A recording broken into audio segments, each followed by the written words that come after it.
Huwag tumawag sa bahay, wala ka dyan. Sabi niya po may pupunta na sa Manila.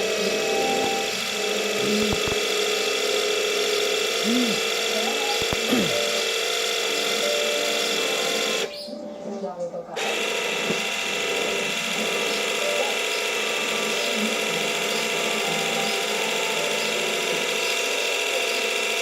Bukas kayo panoorin. Parang sanay na sanay po kayo.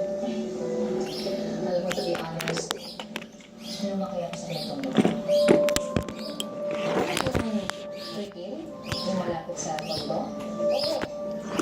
Doon ako dati natitira.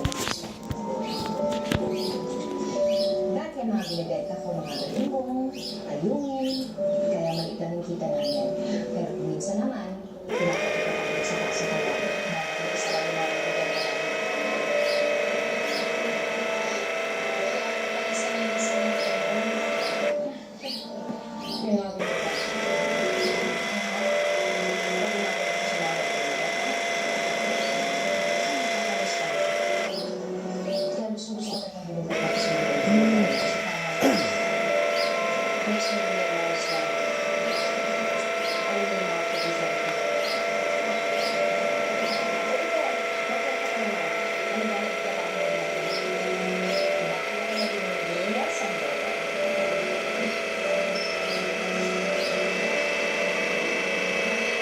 Buhay ko, kami mga ni Tata. Pero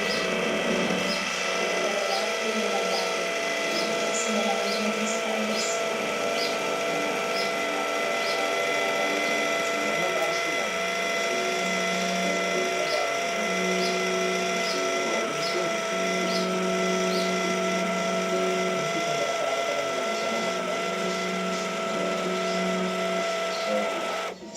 Dito ko na sa market. Oo. Isa ako sa mga yun. Nakakapa ng mga harap na naggumawa ng bahay, gumawa ng building, gumawa ng tulay.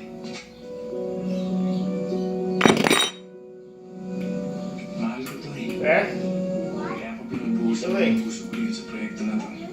Dito sa bagay na What to. you doing?